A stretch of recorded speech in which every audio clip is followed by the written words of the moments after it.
Hey there everyone, and welcome to this FurScience panel. We are calling this panel this year, we've called it various things throughout the years. This year we're going with the FurScience Fun Furry Fandom FAQ panel, which is nicely abbreviated to FFF, which I think has kind of a nice ring to it, don't you?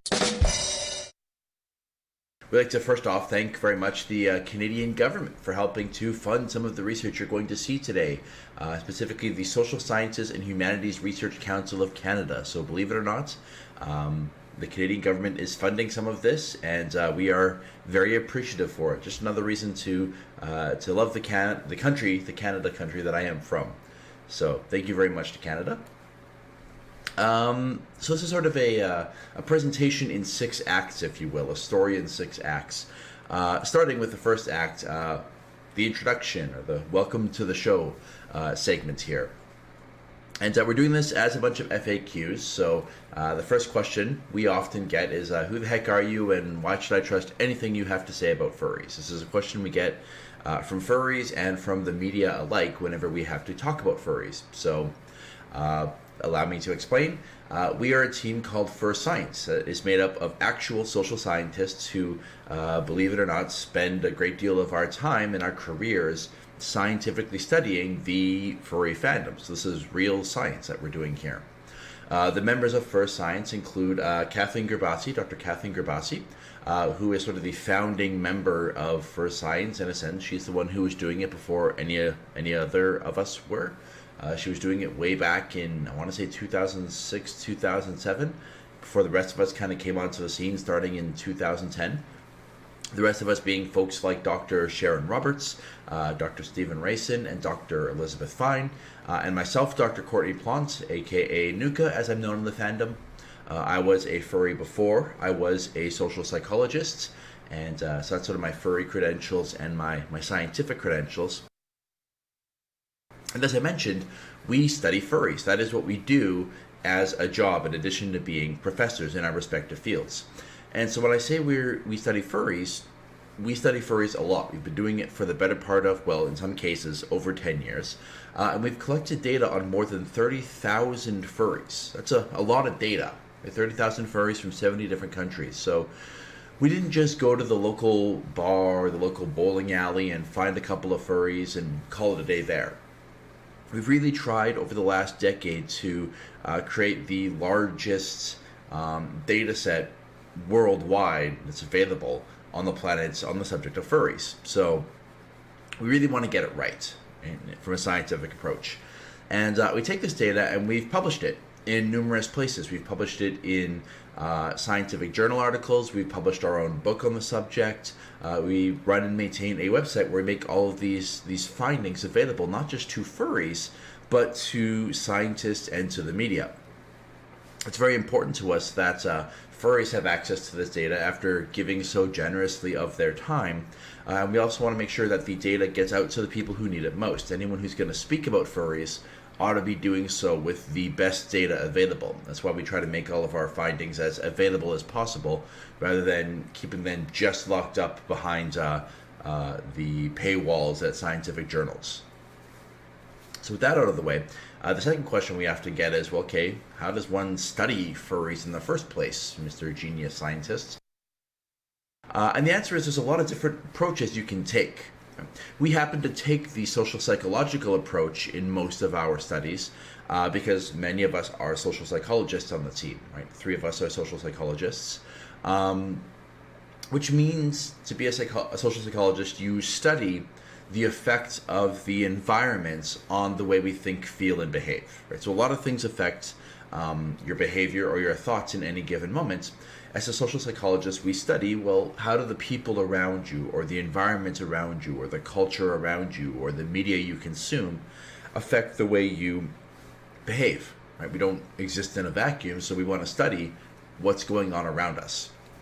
And so it's a scientific approach that looks at individual level data, right? So we don't go the sociological approach where we just look at population level data. We dig down and we try to get responses from individuals to understand how the environment around them affects the way they think, feel, and behave. And This will influence the kinds of questions we're interested in. We're looking at common tendencies. So what things do furries have in common? We're less interested in the little idiosyncrasies of individual furries and more interested in common experiences. We look for correlations. We look to be able to predict future behaviors. We look to find moderators. What makes two different groups of furries different? Those are the kinds of questions we tend to focus on.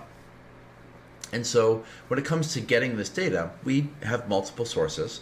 Perhaps the biggest source of information comes from surveys and studies that we do, online surveys that we run through our website, but also convention-going surveys. So if you've been to a convention like Furry Fiesta or Anthrocon or Furnal Equinox or Eurofurence, we tend to get around quite a bit. You've probably seen one of us in the lab coats throwing surveys at you.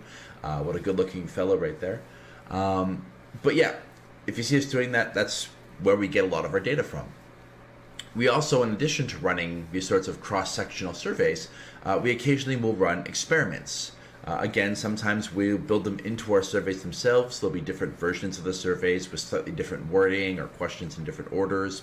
Or we'll have computerized tasks. We've actually brought entire computer labs to a furry convention to measure things like reaction times, for example.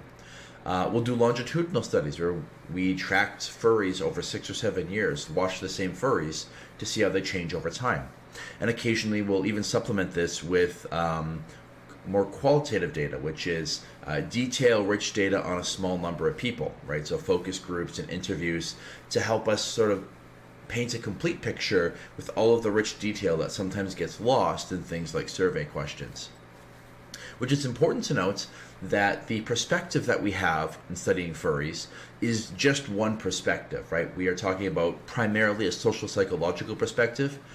We do not claim to have the monopoly of knowledge on furries. In fact, in the last year or so, we've been blessed to have numerous other furry scholars come up on our radar, right? People who've been doing it for a number of years themselves, including historians and anthropologists and critical gender theorists and people who study media and all sorts of different perspectives. And they're all equally valid, right? So we don't want to claim to be the only game in town studying furries.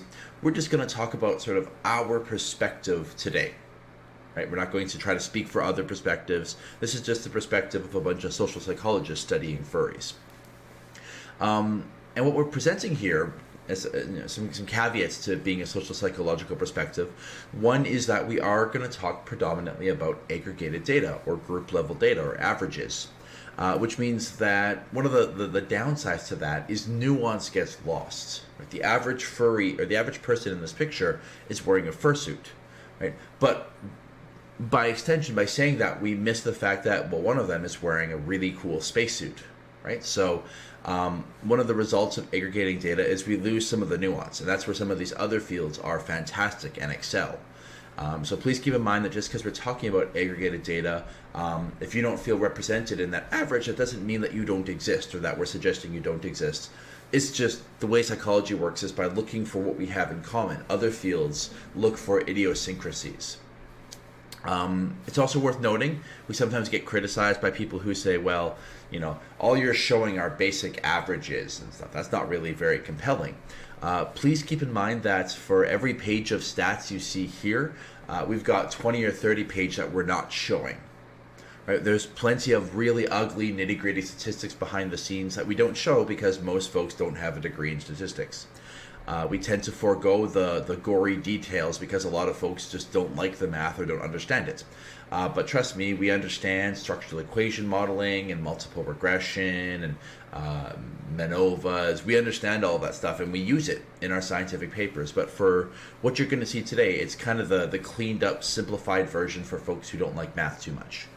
And just a final caveat, the questions that we're presenting today come from a mixture of our own curiosity and the curiosity of furries. When I can remember where it came from, I will let you know. But in many cases, some of our best questions came from the furry fandom itself. So, the fandom influences our work and we influence the fandom in turn. And I want to emphasize again that we're not alone in studying furries. Some of the data I'm going to show today come from other sources, furries from around the world who have taken our studies or run their own studies, in their countries, in their own respective languages, and have helped to supplement some of our data with to give us a more global perspective. Right, so people like Mikhail Dmitrievich Danilov, who is a sociology master's student at Belarusian State University, has very kindly shared some of their data with us on the subject of sort of what Russian furries look like, or furries in sort of the eastern part of Europe. We also have Gao, a furry in Southeast Asia, who has generously provided a data set from Southeast Asian furries to again give us a bit of perspective here. So the point is, we love data, we can't get enough of it, and hopefully you find it as interesting as we do in this talk today. So one of the questions we get is, well, okay, do you study fans or fandoms, right? You might have heard these terms used before. Which one do we study? And the answer is, well, both actually. There is a distinction that we make in the psychological literature between fans and fandoms. We sometimes call it fanship and fandom. Fanship is all about what you do as a fan and how big of a fan you are, right? So we can see here in this picture, this person is clearly a big fan of Pokemon. They spend a great deal of their time and their money on Pokemon-related stuff. They're a huge Pokemon fan. Fandom, in contrast, isn't about how big of a fan you are, but how strongly you identify with the fan community. Right, so these people here apparently like to be around other fans of Pokemon. Right? So they have a sense of fandom. And you might say, well, isn't this just splitting theoretical hairs, right? Aren't you just sort of quibbling over semantics? And the answer is no, because these differences actually make a difference. Right? We know that fanship and fandom are often correlated. Usually a person who is a big part of the fan community also tends to be a person who's a big fan of the content themselves, but it's not perfect one-to-one. It's entirely possible to be high in fanship and low in fandom. The person who watches shows by themselves and documents all the little nuances of it, but doesn't like to talk to other fans. Or conversely, a person who's not really the biggest fan, but they just like being in the community. Right? Those folks absolutely exist. So they're not quite the same thing. We can't treat fandom and fanship as the same thing. And what's more, making this distinction matters because we know that they predict different outcomes. We know, for example, that fandom is strongly tied to a person's well-being, whereas fanship is largely unrelated to a person's well-being. And so that's just one of the many ways that studying them separately is important if you want to understand how we are affected by it. So with that in mind, we're going to look at them separately, starting with fanship in part 2 and fandom in part 3.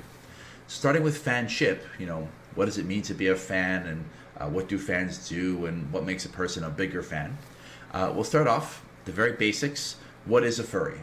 And if we're going to study fanship and furry fandom, let's make sure we are all on the same page when describing what a fan is. And from our perspective, furries are fans. That's our social psychological perspective. Other furries will have other definitions of what being a furry is, and that's perfectly fine. Perfectly valid.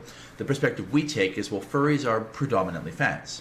Specifically, fans of media that involves anthropomorphized animal characters, so animals that walk and talk and do human things. But it's not enough just to watch it. Your grandmother might have watched Zootopia and said, oh, that was a cute film. That doesn't make grandma furry.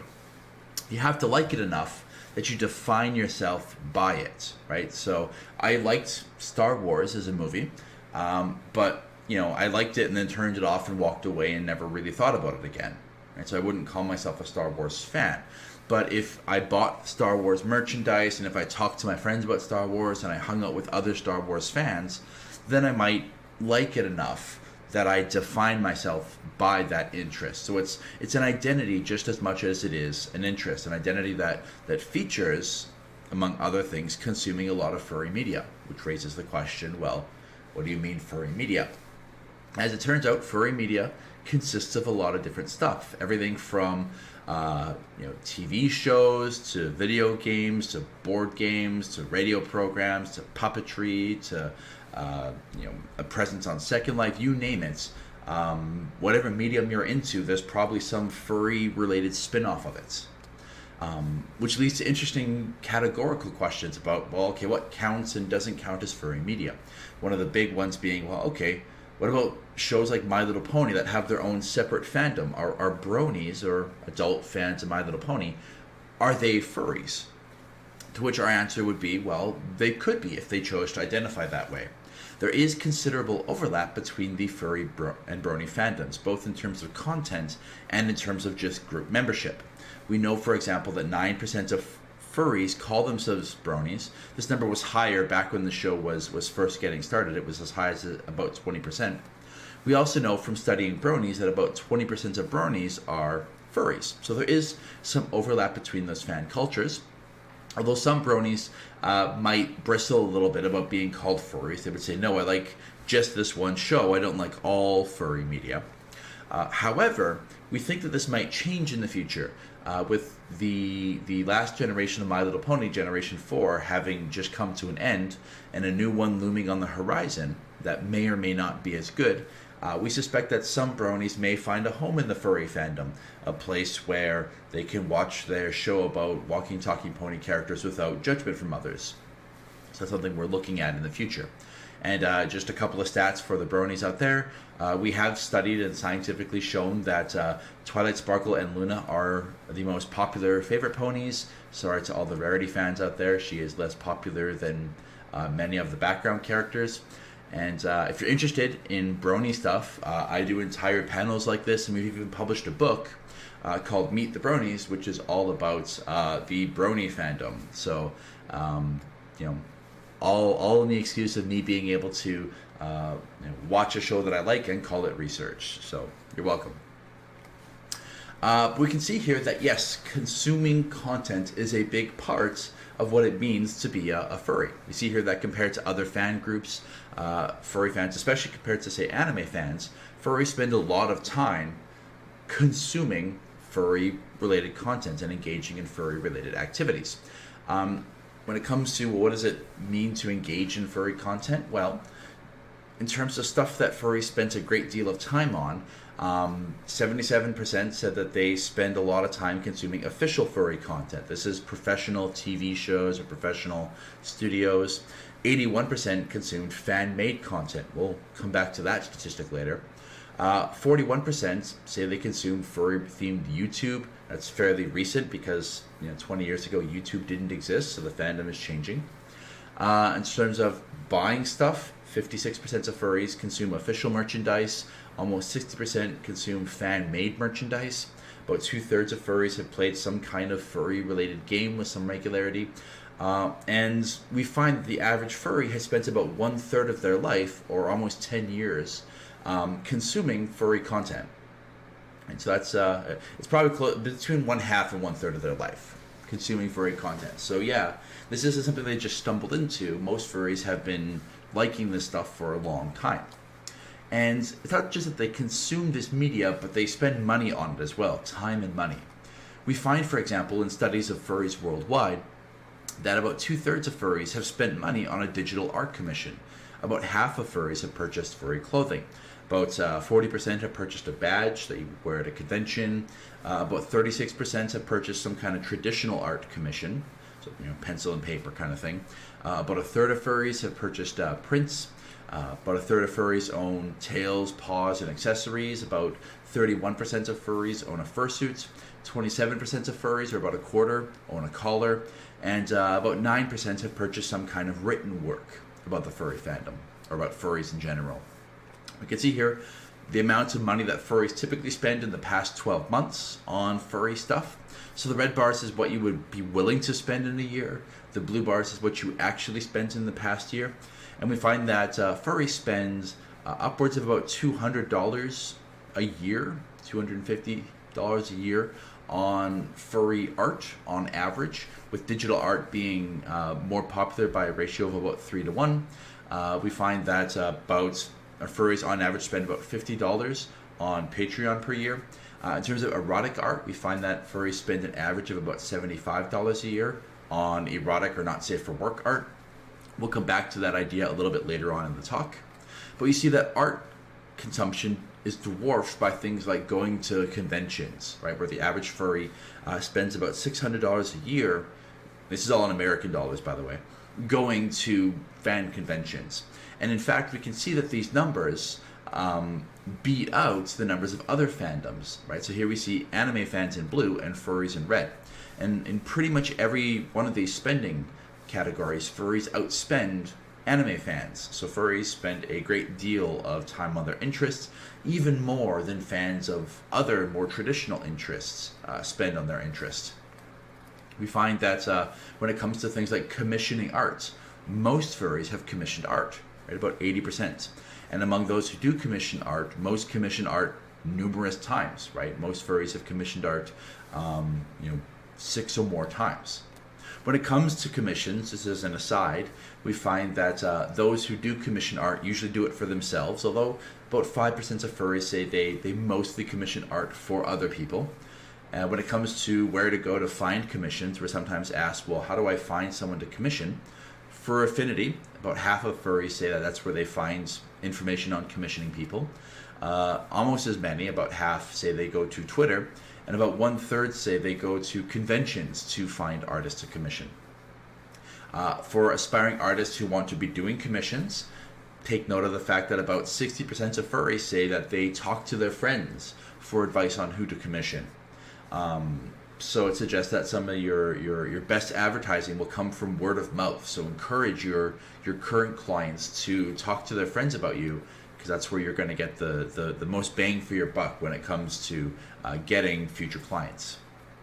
The short version of all of this is to say that furries are like other fandoms, like sports fans, like science fiction fans, like anime fans, in the sense that they consume content related to their interest and usually have done so for quite some time. When you study furries, most say they're on this upward trajectory, right? They're in the fandom and they're just becoming more furry. Specifically, 58% say they expect to, in the next 5 years, become more furry and get more involved. About 28% expect to stay the same, and about 13 or 14% say they expect to sort of go down in the next few years and expect to become less furry as time goes on. So most furries are here and expect to be here for the long haul. So, okay, furries like furry stuff, but why do they like furry stuff specifically? What is it about furry content that they like? So we asked them. In one of our surveys, we gave a whole bunch of reasons why furries might like furry content. And the number one reason is because the characters are appealing. There's something charming about a human-like character that has ears and a tail. They just found very charming or likable. The second most common reason was the creativity involved and the fantasy aspect of it. Number 3 was they just like animals, and so they like seeing animals that can walk and talk to us. The fourth reason, the characters are cute, and related to that, the characters are attractive looking in the sense that they are beautiful and there's a certain amount of artistic ability involved in creating them. Surprisingly, some of the reasons that people would assume were the most popular reasons didn't really arise. Reasons like nostalgia, for example, right? Yes, a lot of the furry content looks like the cartoons of yesteryear that we grew up with, but that doesn't seem to be what makes them so charming to us. There's something beyond that, something that created that initial spark. And it's a good example of why it's useful to have data from other regions. We have here some data from Gao, which looks at furries from Southeast Asian countries, and you see that many of the same reasons for liking furry content appear there as well. Appealing characters, cuteness, creativity, a love of animals, those are just as important a reason for furries around the world. And notice in Japan, the number 3 reason is sex appeal. We're going to come back to Japan in a little bit, but this is not unusual for Japan, which seems to have a slightly different flavor to their part of the nature of their facet of the furry fandom, so to speak. We also note that furries tend to get particularly immersed in a story if it's got furry characters in it. So when we ask furries about furry media, they tend to say that they find it more immersive than non-furry media. Take the same story but slap an anthro character in it and furries are suddenly into it. And in fact, the effect is even stronger the more furry you are. Right? So it suggests that furries in general have a personal interest in anthropomorphized animal characters, so when you pop it into media, they just happen to like it. right? So take a story, make a furry version of it, furries like it. FAQ number 7, do furries just consume? So at this point, we've talked about furries as consumers of art and television and radio and music and writing. But no, furries don't just consume content, they absolutely contribute to it as well. They create it. The fandom is what we call a participatory fandom, in the sense that no one person creates all the content for everyone. It's not like a Star Wars or a Harry Potter, where a handful of people decide the content and what's canon for everyone. There are thousands of small independent content creators in the fandom. We find, for example, that about 1 in 3 furries is a visual artist, about 1 in 5 is a writer, again about 17 or 18% are musicians, and 7% are YouTubers. Right? So a lot of furries are creating a lot of content for a lot of people. Sort of a cottage industry of small independent creators. Among those artists, we find that they're more likely to be women than men, and in fact we find that trans or non-binary people are especially likely to be represented among artists. We tend to find that despite this, a lot of furries are terrible at guessing the gender of an artist from their art. This is a question that a furry asked us a few years ago. We tested it and found that you might as well roll a die to try to guess an artist's gender from their art. There doesn't really seem to be any way to predict it consistently. When we talk to artists, they say that they were usually artists before they were furries. They tend to congregate or hang around with other artists. And despite the idea, again, that the fandom is predominantly some kind of a kink or a fetish, only about 18% of artists say that the work they produce is predominantly erotic in nature. We'll again revisit that idea in its own FAQ a little bit later. But illustrating just how decentralized the furry fandom is, when we asked furries, hey, list off your favorite content creators, we got a list of more than 17 or 1800 different artists and creators. You'll notice here that again, the fandom, which is often associated with visual art, the #1 content creator, by popularity, is a musician, right, and a fursuiter and YouTuber.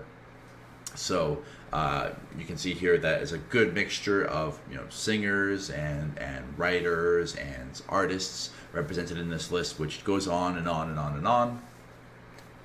So furries create a lot of content, sure. So what's the deal with the fursuits then? Right, this is what we often get asked by the media. Is furry all about fursuiting? So let's delve into that. First of all, most furries don't own a fursuit, despite the fact that this is the most iconic, recognizable parts of the furry fandom, sometimes for strange and perhaps unfortunate reasons. Most furries don't own a fursuit. Now, you wouldn't think this by looking at the media, which often defines furries as people who wear animal costumes and sometimes have sex in them. That's usually the media definition of what a furry is, much to our chagrin. Despite this, only about 30 to 35% of furries actually owns a fursuit. So most furries don't own a fursuit. We find that about 10% of furries do some kind of fursuit construction. But yeah, fursuiting is the minority in the fandom, not the defining feature of the fandom. But it is the most visually iconic part of the fandom, right? Just as if I were to type Star Trek fan into Google, I get a bunch of people wearing Starfleet uniforms, right? Now, I'm a big Star Trek fan, but I don't own a Starfleet uniform. Most Star Trek fans probably don't. So it's important to recognize that this is just one way that a furry can express their interest, but it's not the only way. Many furries don't have a fursuit because they don't want one. In the same way that many sports fans go to the games and watch their favorite teams play, but they don't feel the need to paint their face and buy jerseys. Right? You can enjoy sports without the trappings of sports fandom wearing them on your back, right? For other furries, it's not that they don't want a fursuit, it's just they can't afford one. Fursuits can be very expensive. Those who have spent money on a fursuit have on average spent about $2,700 US on fursuits over the course of their life. And in fact, the average fursuit costs about $1,900 US, which is a lot if you don't have it kicking around, right? That's a lot of money to spend on your hobby or your interests. We've looked at whether or not those who have a fursuit differ from those furries who do not. They differ in some ways. They tend to be higher in fanship, which does not necessarily mean they're bigger furries per se, just by having a fursuit. What it means is that if you're not very big into the fandom, you're unlikely to drop $2,000 on some part of the fandom, right? I only kind of like Star Wars as a film, so I'm not going to go out and spend $2,000 to buy a full set of Star Wars Stormtrooper uniform. Women are more likely proportionately to fursuit than men are. Fursuiters tend to have more active fantasy lives than non-suitors do. They tend to be less likely to describe the fandom as a fetish. Again, we'll come back to that later, but sort of shooting down the misconception that people who put on fursuits are there to have sex in them, they're actually less likely to fetishize the fandom. Those who wear fursuits drink more, and I'm not just talking water, although if you fursuit, stay hydrated, my friends. But they do drink alcohol about 50% more, so they like to party a bit. And a lot of fursuiters say that they have problems socializing outside of the suit. So a little bit of research we've done studying sort of the motivation of fursuiters or what drives fursuiters. Question number 9, let's talk about fursonas. Most furries have a fursona that is an anthropomorphized animal representation of themselves. Here we see Boozy Badger, a lawyer that was kind of adopted by the fandom. That's his fursona there. I, of course, have mine, the Nuka, the cat in a lab coat that throws surveys at people. And furries are infinitely creative, sometimes to a fault, when it comes to creating these fursonas for themselves. Most furries do it. We find that about 95% of furries have had at least one fursona. When they have had more than one fursona, usually it's in a serial fashion, so one, and then over time they might change and get a different one and replace it. It's a little bit rare to find furries who have more than one fursona at a given time, although that said, I would say about 25 or so percent of furries do say they have more than one fursona at any given time. Usually it's a matter of mindset or headspace that day. But it's important to know that this sort of flies in the face of what a lot of lay people think, where you wake up and decide, oh, I'll be a dog today and a cat tomorrow and a wolf next week. It's not really how it works. We find that this is also pretty much the case around the world. We find that in Malaysia, Taiwan, Thailand, most furries have a fursona. Japan, again, being sort of the different one in this case, suggesting the nature of the furry fandom might be different in Japan than it is in the rest of the world. We find that a lot of furries put a lot of themselves into their fursonas. Fursonas are very meaningful, which is why furries often don't have 20 of them, or why furries don't change them on a dime, in many cases. We find, for example, that when you ask furries, is your fursona like you? Most furries say, yeah, it's fairly identical to me. It's basically me, but with some ears and a tail or something. I have here as an example Violent J from the Insane Clown Posse, for those who know. His daughter is a furry, and like a good father, he got involved in his daughter's interest and actually had a fursuit made of him. And you can see here, it's no surprise that Violent J's fursona very much resembles Violent J's stage persona as a musician. So furries put a lot of themselves into their fursonas. This is not just a North American thing. Again, around Southeast Asia, we tend to find this similar trait, Japan being sort of the odd one out again. But worldwide, most furries tend to say their fursonas are very similar to themselves. And in fact, when you compare to other fandoms, like the anime fandom or the brony fandom, furries, perhaps more than anyone else, put themselves most strongly into their characters, their OCs, their avatars or representations of themselves. To that end, most furries create fursonas that are like them, but slightly better, right?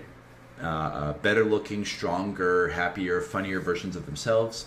When we ask furries about this, look at the blue bars, we see that most furries say that their fursonas are idealized versions of themselves, right? Me, but better looking, funnier, happier, better. It's very rare to find furries who say that their fursona is a worse version of themselves. Not impossible or unheard of, but less common. Many furries borrow elements of other fursonas, right? So when you're creating your fursona, you might be inspired by some other fursona that really spoke to you. In fact, we find that most furries disagree with the idea that you shouldn't take inspiration from other personas. Furries say, no, go ahead and take inspiration from other fursonas, right? That there are common species in the fandom. To say that, well, you can't be a wolf because there are other wolves in the fandom is silly. So most furries say no, let others inspire you to create your fursona. In fact, most furries say that they consider it okay to take the best parts of other fursonas, whether it's markings or clothing or personality, and imbue it into their own. And in fact, furries say that they would be flattered if someone took aspects of their own fursona and put it into their own fursona. That said, most furries say they haven't done this themselves, but about 1 in 3 furries say that they're okay with the idea or have done so themselves. Which leads to the question, well, okay, when furries create these personas, why do they pick the species they do? And we can't really talk about that without talking about the species that furries pick. Punchline, wolves and foxes and dragons tend to be among the most popular species. Our most recent data, which includes a large contingent of Southeast Asia, shows that this year, for the first time, dragons actually beat out foxes. But wolves were number 1, as they always seem to be, no matter where you go. Every furry wants to be a wolf, apparently. You also see species like, dogs and cats, tigers, lions, deers, hyena, rabbits, among the most popular species. And about 14% of furries say that their fursona species is actually a hybrid of 2 or more species. Now, these popular species aren't just a Western thing. Again, when you look at samples from around the world, we tend to find many of the same species pervade there. So wolves always seem to be number 1 no matter where you go. But then number 2 and 3 is usually shared between dogs, cats, dragons, or foxes. And as for why these particular species come up again and again as the most prevalent ones, there's no one reason why furries pick their fursona species. It's idiosyncratic. Every furry has their own reason for choosing a dog or a cat or something. I chose a cat because I always grew up with a cat, and I'm kind of fat and lazy like a cat. But we think that a lot of the reasons why the same species pop up again and again is because they're the species we have the most experience with, either firsthand through pets and stuff or through the media that we consume. Right? Most of us have seen a cat or a dog, but haven't necessarily seen an aardvark. Right? When you look to the media, when they put an animal, usually it's a dog, cat, dragon, fox, or wolf. Right? So because of this, these are the species we encounter the most. So when you have to pick a fursona species, those are the ones that come to mind most readily. We have asked about some of the custom species that furries create, so species like Dutch angel dragons or protogens. How do furries feel about these sort of custom species becoming popular, right? Becoming increasingly popular? And most furries are perfectly fine with it. They say, no, protogens are kind of cool, Dutch angel dragons are really cute, so that's what floats your boat? Absolutely. Furries don't seem to judge others for choosing the species that they do.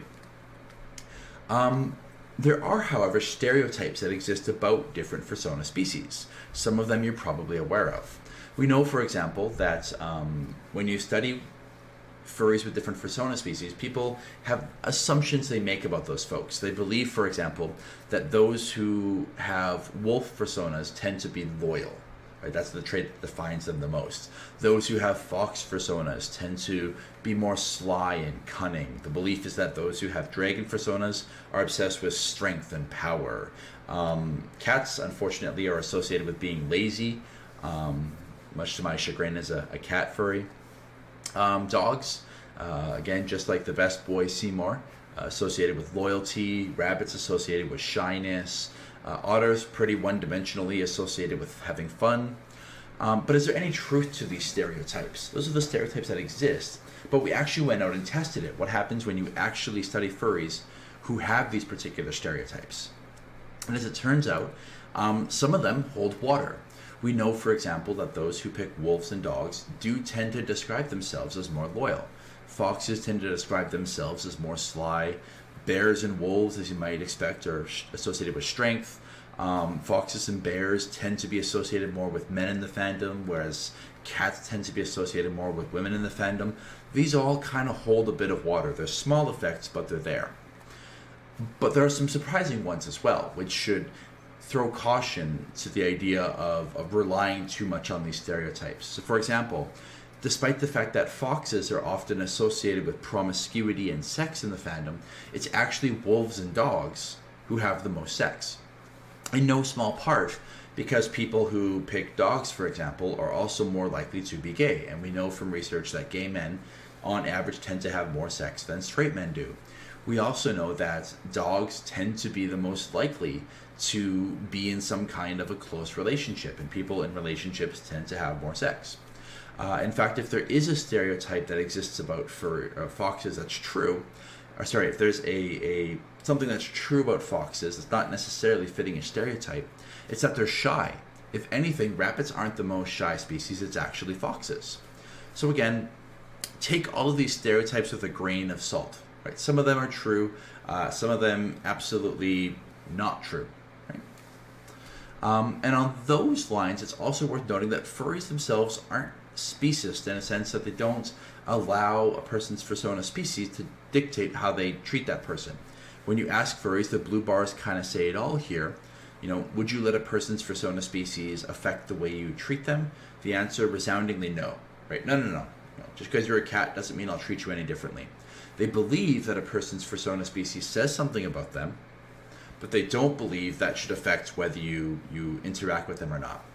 This question is important because the media often asks, hey, when you go to a furry convention, do all the dogs go to one room and all the cats go to one room, and do they fight like cats and dogs? And the answer is not really.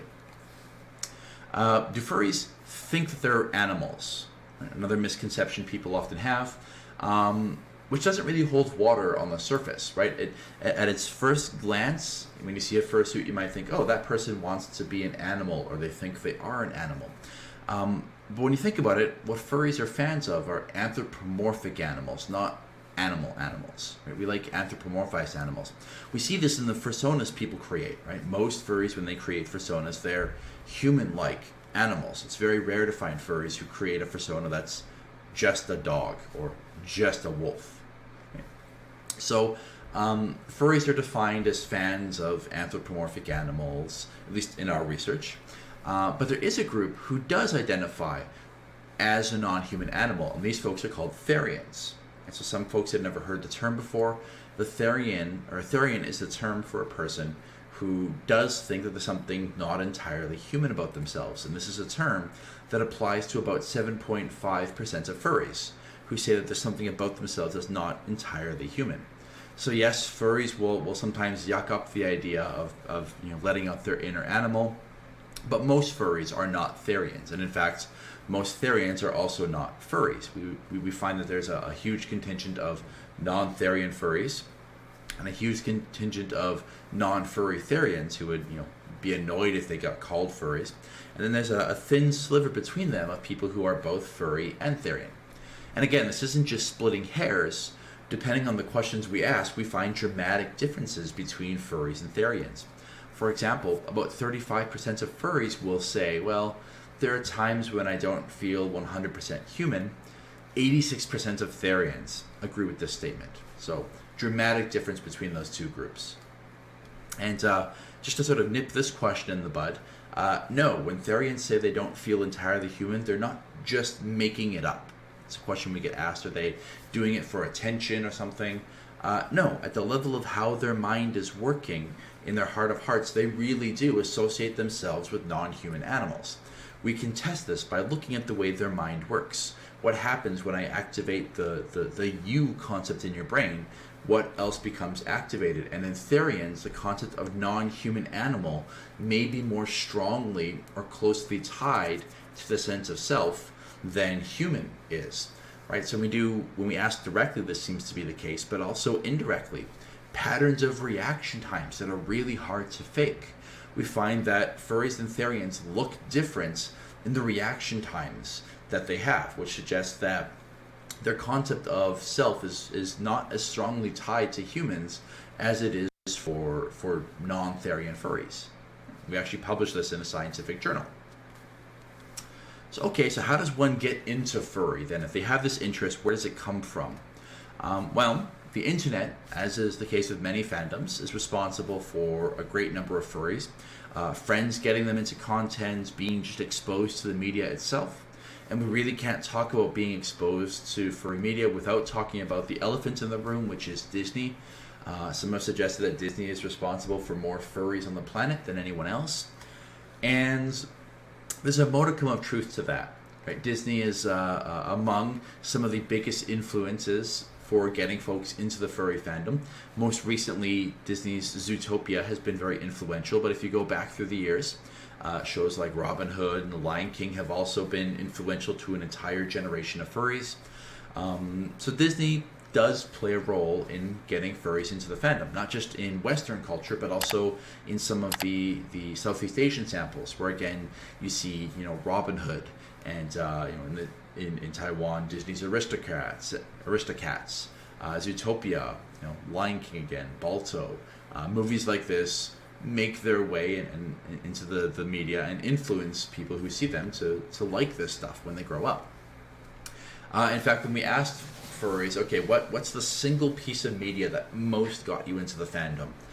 Cartoons were the number one, and of course Disney reigned supreme among that. The most popular influences being The Lion King, followed by Robin Hood, followed by Zootopia. Again, big generational differences there in terms of sort of how old you were and what movies were playing at the time.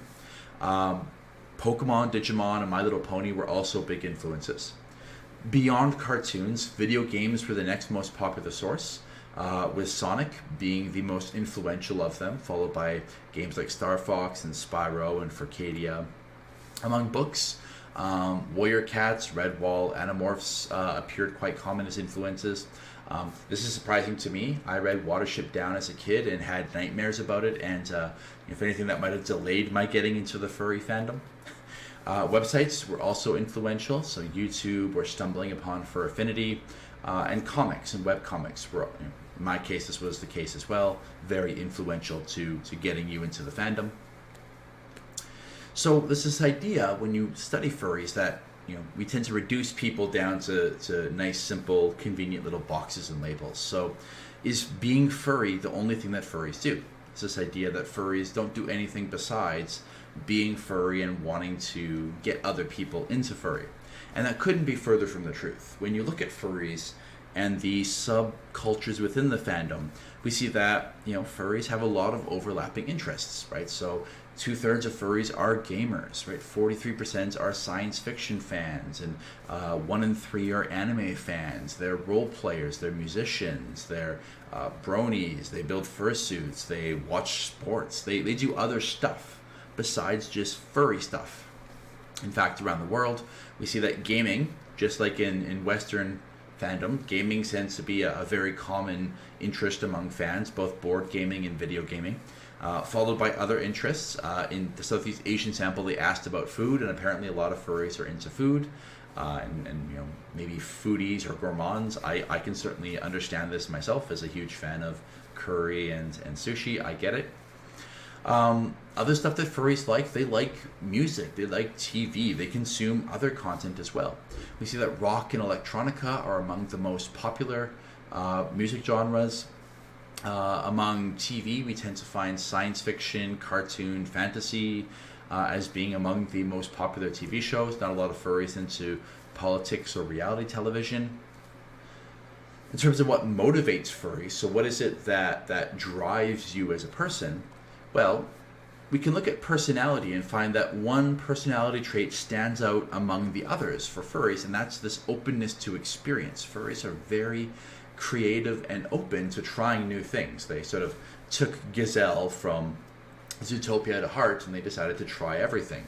So furries are perhaps defined more than anything by the spirit of exploration and adventure and trying new things. So that might motivate furries, is the spirit of trying new things and creativity, but also the sense of community provided by the furry fandom. When we ask furries what keeps you here, and what got you into it in the first place, it's the sense of community and belonging, having some friends to get together and play a game of Uno with, right? The sense of community was even more important than the art itself in helping people to identify as furries. It's also worth noting that sex and porn, which is also often held up as being sort of the reason why furries are supposedly furries, way down on that list of motivating factors. Again, we'll come back to that.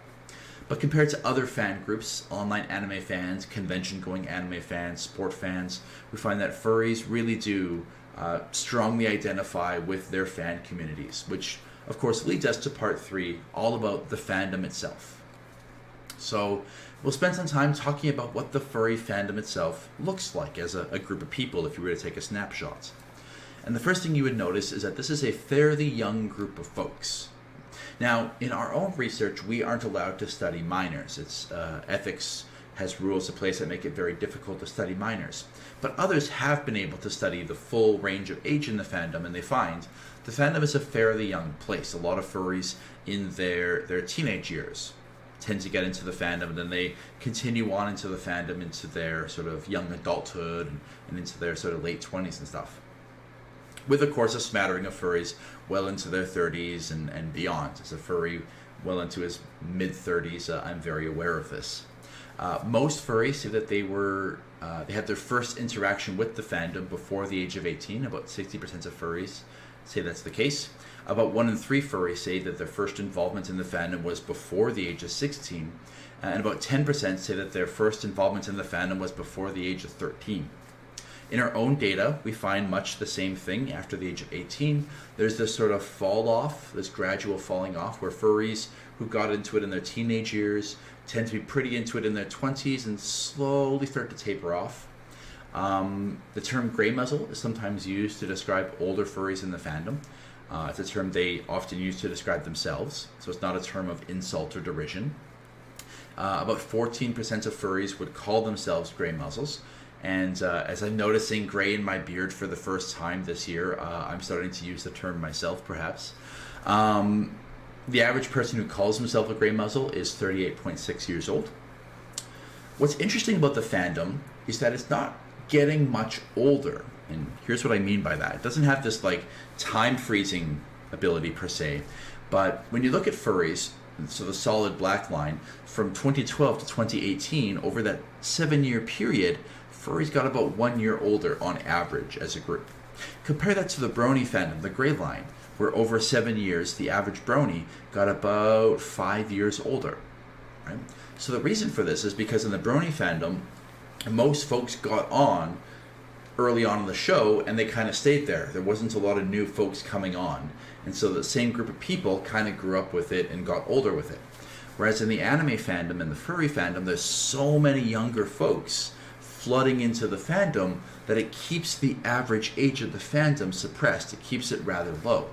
So it gives the illusion that the fandom itself doesn't get older, right? As older folks kind of leave and newer folks pour in, the fandom stays at a relatively young age. It's not the same group of people growing up. It's this constantly rejuvenating group of younger folks.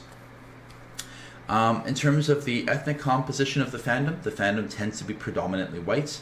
It's worth noting at this point that this is with American samples here. Obviously, if you were to go to Southeast Asia, you would find a very different composition there. This is one of the downsides to using aggregated data. A lot of the stuff we're talking about is about, what the experience is like for white furries, because they make up the biggest part of our sample. But there are colleagues we're working with in the next year or so to be looking at the experience of BIPOC, that is Black, Indigenous, people of color, in the furry fandom, to get a better understanding of the experience of furries that often kind of get lost when we focus predominantly on aggregated data like this. So that's hopefully coming in the next year or so. In terms of the religious affiliation of the furry fandom, we find that it is about a quarter Christian, about 1/3 is atheist or agnostic, about 11% pagan or Wiccan, and then a smattering of everything else. This again largely varies based on location. In North America, where the sample came from, it represents the popular demographics among younger folks there. But if you go to Southeast Asia, you'll find places where atheism is the most prominent component of the furry fandom, or being Buddhist, or being Christian, right? So, or even Muslim in the case of Malaysia is one of the prominent groups there. So it depends on where you are, the religious composition of the fandom. Politically, the fandom tends to lean quite a bit towards the liberal side of the scale. We've actually asked furries about their political leanings in a fairly elaborate survey. Apologies in advance, this tends to be a fairly American-centric sample, this one, which is why we use terms like Republicans and Democrats. But we see here that the label most used by furries was liberal. followed by Independent and Democrat, which tends to be the more liberal party in the United States. Looking at more sort of extreme labels that a person might use, despite the concern that people have about Nazis and race supremacists in the furry fandom, in this sample, which was about 350 furries, we couldn't find a single self-described Nazi fur or race supremacist.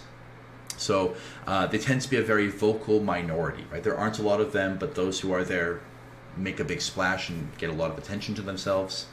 When you look at a scale from socially liberal to socially conservative, social liberalism being supporting gay rights and trans rights and stuff like that, furries tend to overwhelmingly be on the side of liberalism. Not a lot of really, really staunch conservatives in the fandom, although there are some. When it comes to economic liberalism or conservatism, so this is economic liberalism is the idea of increasing the minimum wage, providing more paid health care, that sort of thing. The fandom tends to be very divided on that. So furries tend to be socially rather liberal, economically very moderate and kind of all over the board.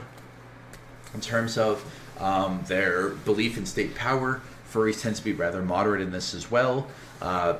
Somewhere quite in the middle between no state power whatsoever, complete anarchy, or complete state power, authoritarianism. Furries straddle that line pretty much down the middle, and not a lot of extremism there. There's a lot of discussion right now about free speech. In an era where people are concerned about cancel culture, we tend to find that furries tends to lean quite heavily towards free speech, with most furries being on the side of free speech and very few furries saying we should crack down and dramatically limit free speech. In terms of their educational background, we find that most furries are either currently going to college or have been to college in the past. So about 80% of furries have some kind of college experience or are currently going to college.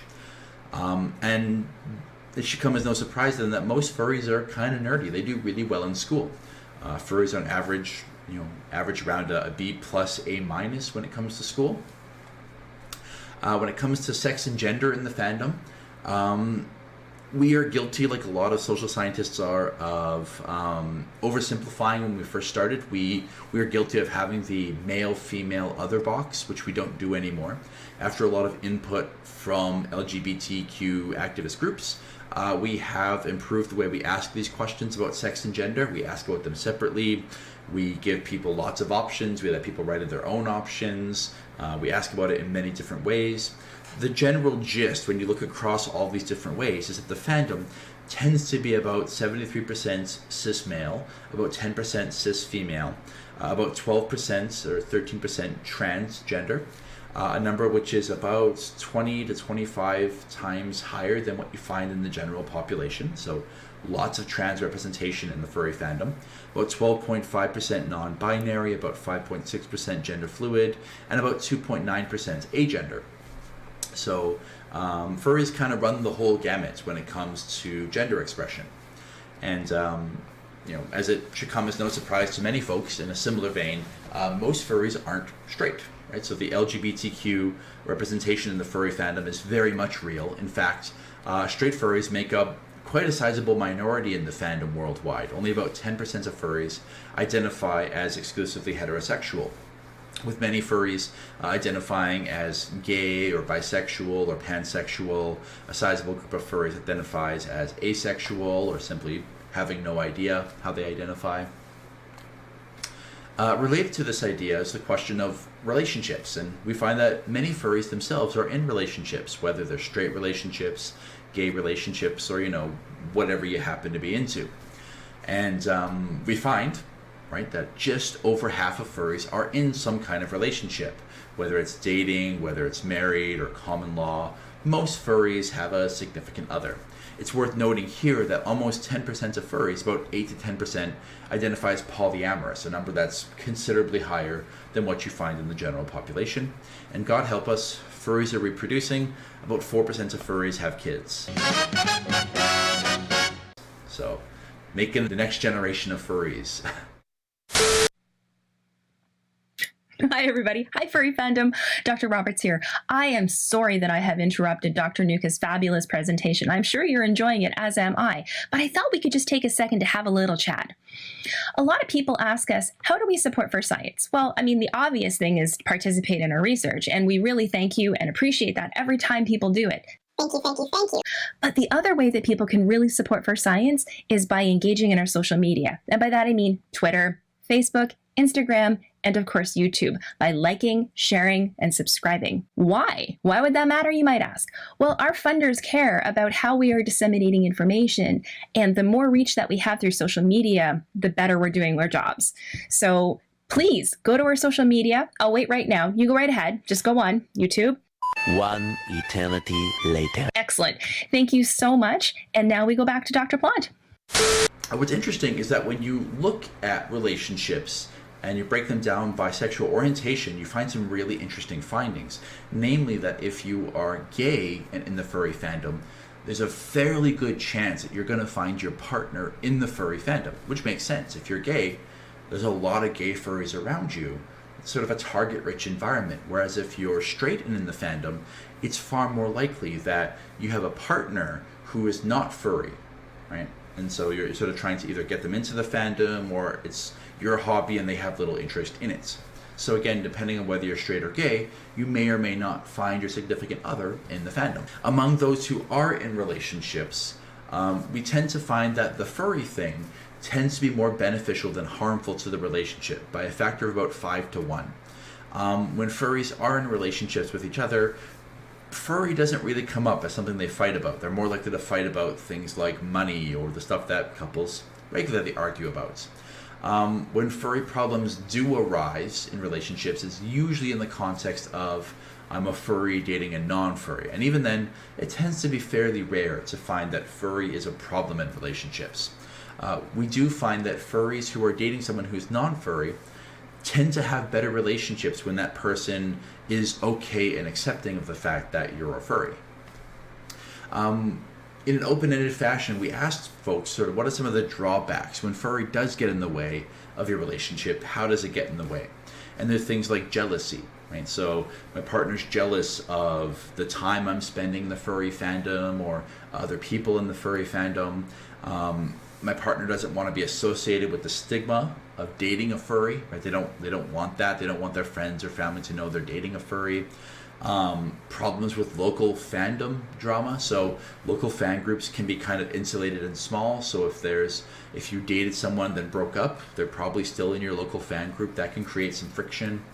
Some have suggested that the fandom is a little bit too open towards polyamory or kinks. Not my opinion, that's just the position expressed by some people who say that, well, my partner really wants to get into polyamory, and that's really not my thing, but because the fandom's so accepting of it, that's causing a problem for us. A lack of partner interest, so I'm really into fandom, into the furry fandom, my partner's not, so I don't get to go out to events that I want to go to because they don't like it. Money, right? I want to spend money on going to a furry convention, my partner doesn't want me to. Or disagreements about specific content in the fandom, right? So issues that arise about specific creators or specific content, partners might argue about that sort of thing. But again, those tend to be very, very rare. Far more often we find that furry has benefits, right? Things like, well, that's how I met my partner, or we shared these activities and that's what brings us closer together. It allows us to express some part of ourselves, to be open about ourselves.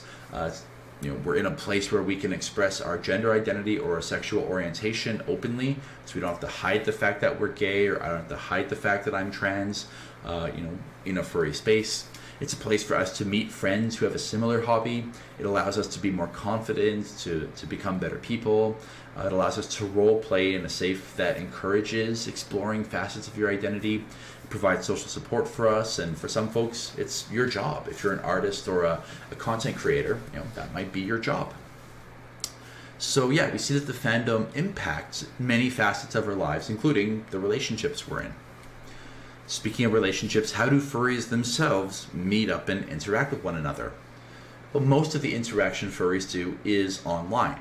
And so most of the time when we're talking about furries interacting, it's online, which kind of makes sense. Only about 1 in 5,000 people is a furry. so you're unlikely to just bump into them on the streets, right? Especially if they're not wearing a collar or something to identify themselves as furry. So most furries find one another online.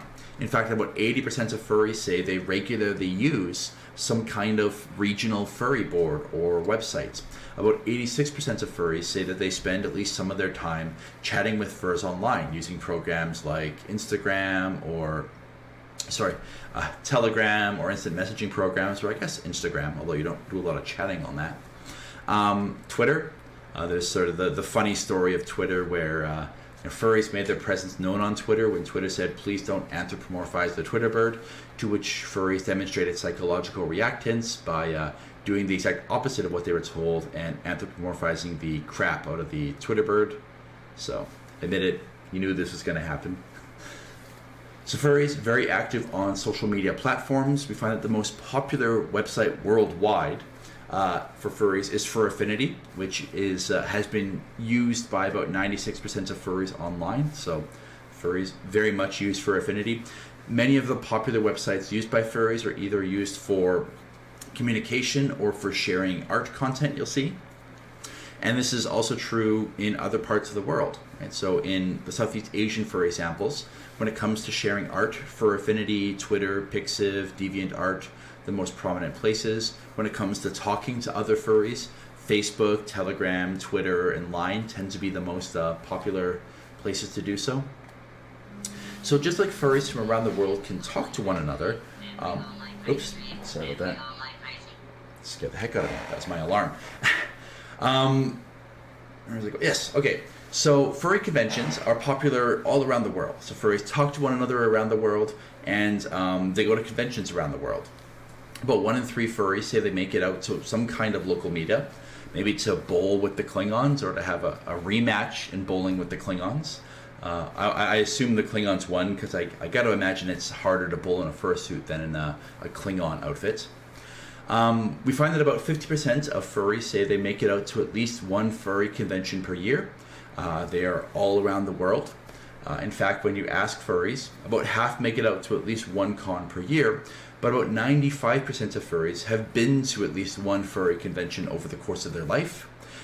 Wherever you are in the world, there's typically a furry convention, a drive, or a plane ride away from you. And many furries make it out to that and spend a great deal of money to do so. Their interest is very important to them. Which raises questions about, well, what happens at a fan convention?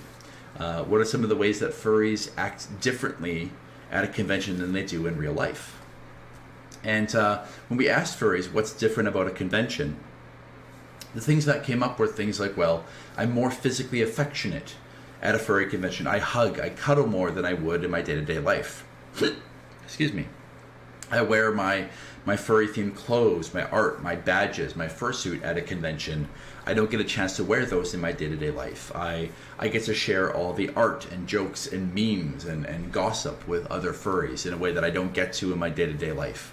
At furry conventions, furries tend to make animal noises or joke around and behave like animals in some ways. Often in kind of a joking or ironic sense. There's the Noah woo thing, so furries will start a howl around other furries at a convention, something you typically wouldn't do in your workplace.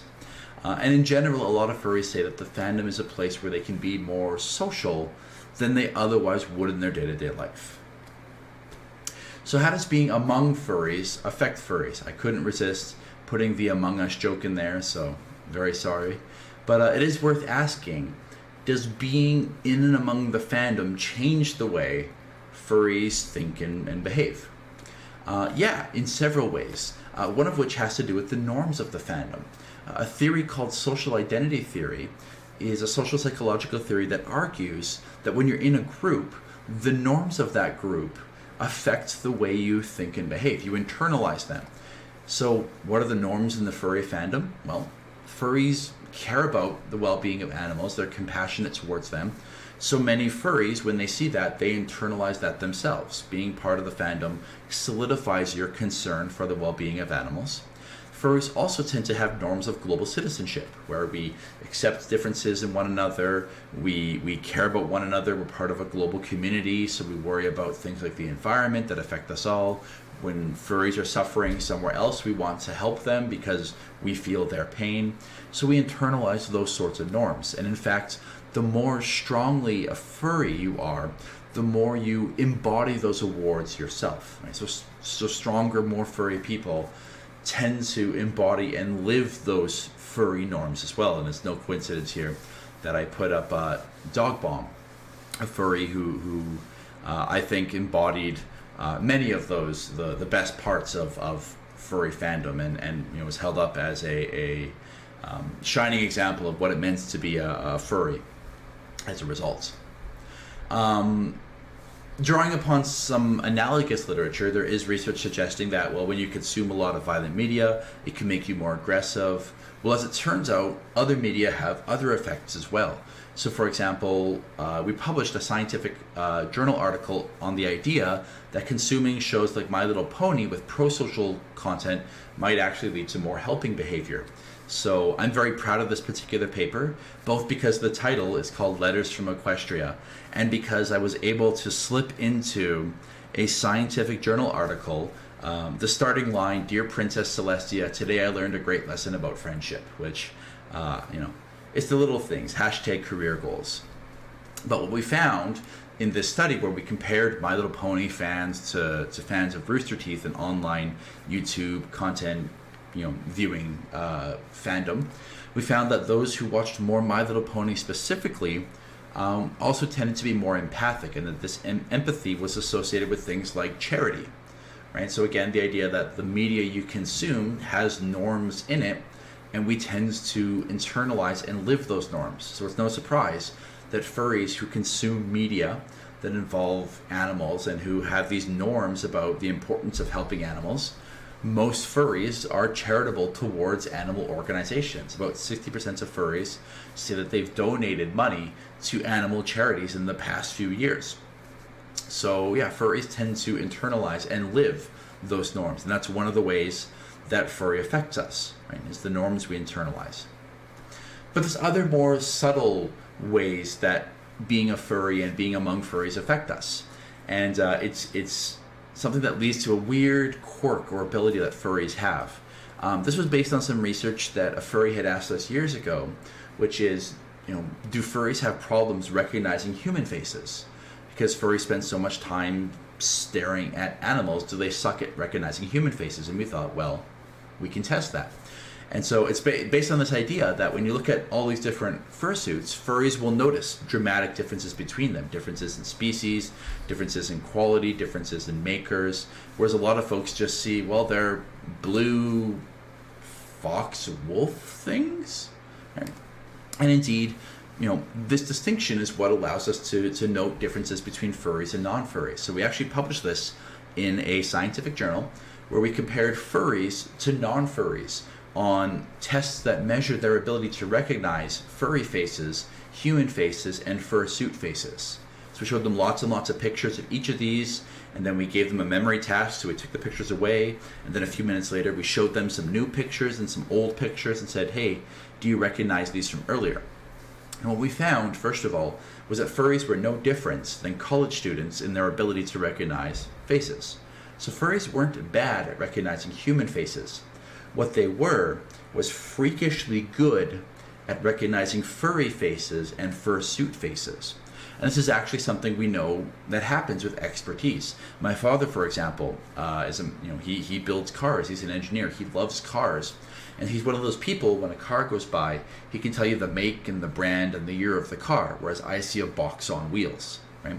All that expertise has given him the ability to notice tiny little details that non-experts don't notice, and furries do the exact same way.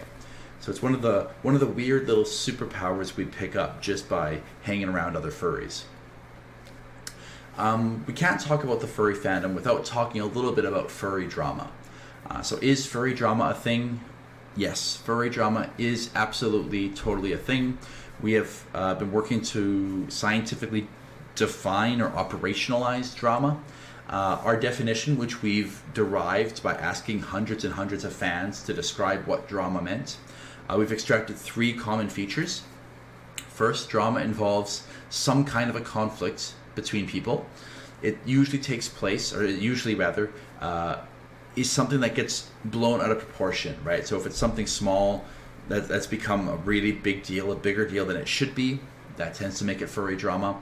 And it usually happens in public or in a place that makes it easier for it to escalate. So that's drama in a nutshell.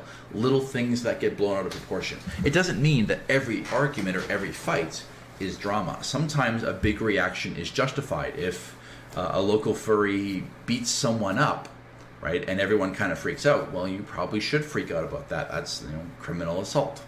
But we're talking about small things that get blown out of proportion. That's where drama resides.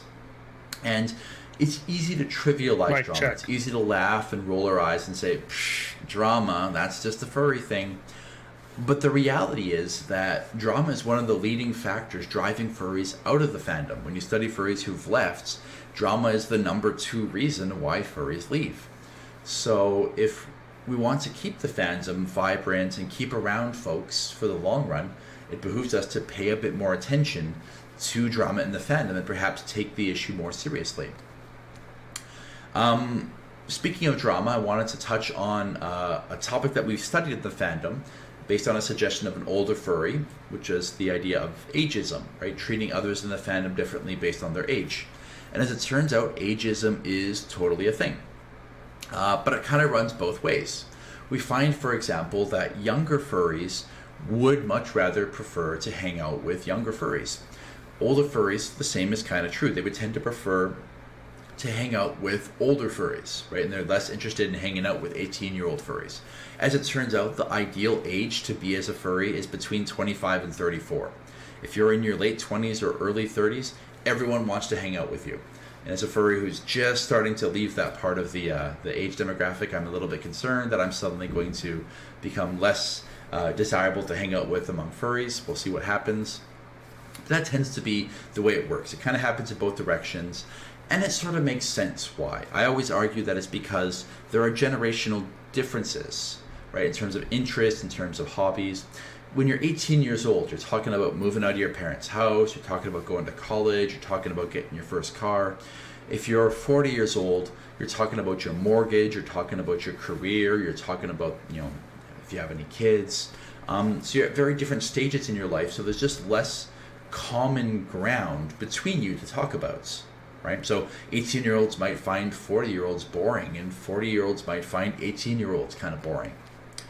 We also find that when we ask furries about these generation gaps, furries say they feel less connected to the fandom over time, right? With the influx of new, younger furries and new shows and new memes and stuff, it's easy for older furries to kind of feel like they can't follow the fandom. The fandom feels different.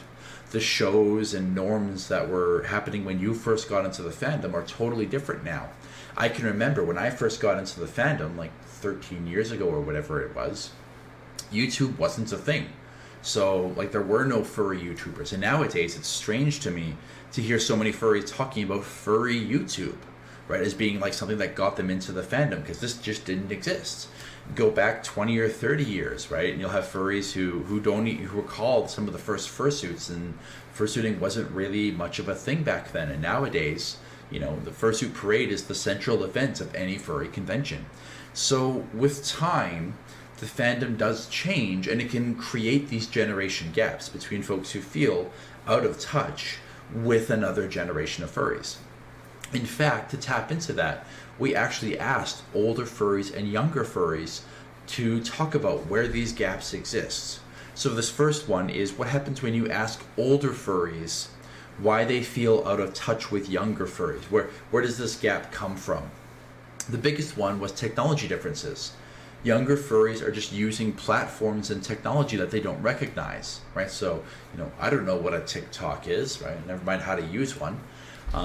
Younger furries are seen as being hypercritical or politically correct or obsessed with cancel culture. Again, their words, not mine. The older furries tend to see that younger furries are more politically correct, and they are concerned about things like, am I going to get canceled and kicked out of the fandom for saying the wrong thing? Older furries tend to say that younger furries, they talk in memes, they use slang, they get caught up on trends that I can't keep up with. Younger furries are too immature, they're short-sighted, they have this view of the fandom that's different from the view of the fandom that older furries want. So a lot of older furries say, I just want to have a place where I can watch my favorite show or, look at my favorite art in peace. Whereas they say younger furries, they want to create safe spaces, they want to focus on LGBTQ plus issues, which is not what the fandom should be. The fandom should be apolitical. That's sort of where some of these divides happen. And in reverse, when you ask younger furries, how do they feel about older furries and where do these divides occur? Younger furries say, well, older furries are kind of intimidating. They're kind of scary and condescending. They make it, scary to be a furry because they're there. Older furries are too cliquish. They cling together and they don't let other furries in. Older furries can sometimes come across as bigoted towards LGBTQ people or BIPOC furries. So rolling their eyes or being dismissive of things like trans identities. Older furries have their own technology gaps. So, for example, talking about MUX or talking about IRC channels that, younger furries typically have no idea what these things are. Older furries can come across as behaving in an immature way or an inappropriate way. Older furries perhaps hitting on younger furries can come across as creepy. And older furries are sometimes seen as being very reluctant to change, right? The fandom is changing, stop living in the past. So this is something we're especially interested in going forward, is trying to understand where these generation gaps come from and how they affect the fandom. But they can lead to things like elitism and gatekeeping. We know, for example, from a study that we published recently, that elitism occurs in fan groups. Typically, the more fanship a person has, the more likely they are to look down on newer members of a fandom, but also especially likely to inflate themselves. Not an inflation first thing, but just like they inflate their ego. They say, yeah, I'm a real furry because I've been here for X number of years and I know all the big artists and I know all the big memes. And so you see yourself in kind of an elitist way. To no surprise, about 2% of furries in fact go the step of seeing themselves as popufur. And this elitism matters. Again, in an article that we published in a fandom journal, we found that the more a person engages in elitist thinking, the more likely they are to gatekeep, right? Which means to say, hey, you don't belong in my fandom, right? Or, oh, the only real furries are blah, blah, blah. If you don't own a fursuit, you're not a real furry. If you don't watch this and this, you can't call yourself a real furry. If you do this, you're not a real furry. Sort of wall off the fandom to people you don't like. And you might ask, well, why would furries gatekeep? Well, partly is to do with protecting the fandom's image against undesirable behavior. And there is research suggesting that furries overestimate how much problem behavior there is in the fandom. So when you ask furries, furries will say, well, yeah, I engage in some drinking and partying and drug use and stuff, but not as much as other furries. The blue bars are how furries actually scored on these things. The orange bars are how furries assumed the average furry scored on these things. And you can see that furries often assume there's far more of this undesirable or questionable behavior in the fandom than there actually is. So this leads quite nicely into part 4 of this talk, which is all about misconceptions about furries, right? One of the reasons we might gatekeep in the fandom is to try to dodge some of the misconceptions that people have about furries, to try to, no, we're not like that. So let's talk about some of these misconceptions, starting with number 20. Is furry a fetish? Is it all about sex? And so we are going to get into some of the sex stuff. It's not going to be graphic, but we are going to talk about things like porn. So if that topic makes you uncomfortable, you may want to go take a bathroom break or get a drink or something for a few minutes. So the reality is that furries like porn, but they're not motivated primarily by their interest in porn. That's the argument I'm going to put forward here. Starting with, yes, porn exists in the fandom. 96% of men in the fandom look at porn. 17% say the only porn they look at is furry themed. And about 78% of the women in the fandom look at porn. Again, about 2.2% say the only porn they look at is furry. We tend to find that men in the fandom have a more positive attitude towards porn than women in the fandom, who tend to be a bit more ambivalent. There's several reasons for it. One of the biggest ones might be the fact that the fandom is proportionately the biggest single demographic may be gay male furries, which means that a lot of the artwork is directed towards the male perspective, right? What do male furries want? So if you're a woman in the fandom, there may not be as much content for you, or it may have themes that just don't appeal to you, so you may be quite ambivalent. Other factors at play might be things like the objectification of women in the fandom, or some of the arts of the fandom can make it seem more uncomfortable, or some of the themes like sexual assaults, which may be portrayed in some of the artwork that might make people particularly uncomfortable. So these kinds of things can lead to some ambivalence or some differences in how positive people feel about porn in the fandom. But it can't be denied that most furries find furry porn attractive. When it comes to what is it they're attracted to, we can sort of hone in on it and find that furries are really attracted to anthropomorphic animal characters, right? So we see here on a 1 to 10 scale, furries really attracted to anthropomorphized animal characters. And in fact, most of them are attracted to fantasies that involve them being anthropomorphized animal characters. However, most furries are not attracted to real animals. This is something that's often lost in translation, where people say, oh, well, furries are people with an animal kink. They're zoophiles. Only about 5 to 10% of furries would strongly call themselves zoophiles or would identify as zoophiles. A number that may seem high, but when you compare it to the general population, right, between 7.5 and 15% of people are interested in zoophilia, so the number is pretty comparable. Furries certainly didn't invent the idea of zoophilia or sexual attraction to animals. When furries consume furry media, right, are they going straight for the porn? Not really. We see here, when you consume furry artwork, do you only look at the non-pornographic stuff or only look at the pornographic stuff? Furries are pretty much right down the middle. They don't really have much of a strong preference. If there is a preference, it skews slightly towards the pornographic side. This isn't unique to the furry fandom at all. We find that in a lot of different fan groups, people have their fan interests and they have an interest in sex in many cases, so they combine them. It's the reason why you see supermodels draped across the hood of cars. It's the reason why you see cheerleaders at a football game, right? People like their hobbies, people like sex. Put them together, you got a great combination. Furries didn't invent the idea of sexualizing your fan interests. Go back to the 1970s and you can find people writing erotic fan fiction of Star Trek characters, right? Spock and Kirk fan fiction, erotic fan fiction. That was sort of the bulk of the fan fiction that was out there. So furries certainly didn't invent it. When asked, hey, is your interest in furry characters specifically driven by sexual attraction? Furries are kind of all over the board on this one. Some say, yeah, totally. The thing I like about them is that they're really good looking. Others say, no, I like them because they're cute, but not because they're sexual in any way. Furries kind of all over the board on this one. However, we do find that when you ask furries and other fans in general, is porn the reason why you're here? Right? The green bars say furries, not really, right? You could say that for about 15 to 20% of furries, yeah, it's probably a fetish for those folks, or it's predominantly motivated by sex for those folks. But for a lot of furries, right, the porn is there, but that's not the reason why they're here. That's not what drives their being a furry. In fact, we find that furries tend to overestimate a little bit the extent to which the average furry considers it to be a fetish. Most furries will say, it's not really a fetish, or if it is, it's very slightly a fetish for me. That's the red bars. With the blue bars, you see most furries assume the average furry considers it to be a fetish.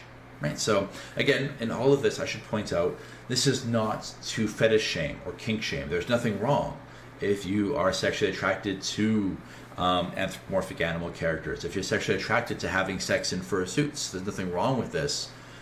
It just doesn't seem to hold water that this is what most furries are interested in. Right? And in fact, this tends to be the case when you look around the world. The biggest motivation to be a furry is art, community, openness.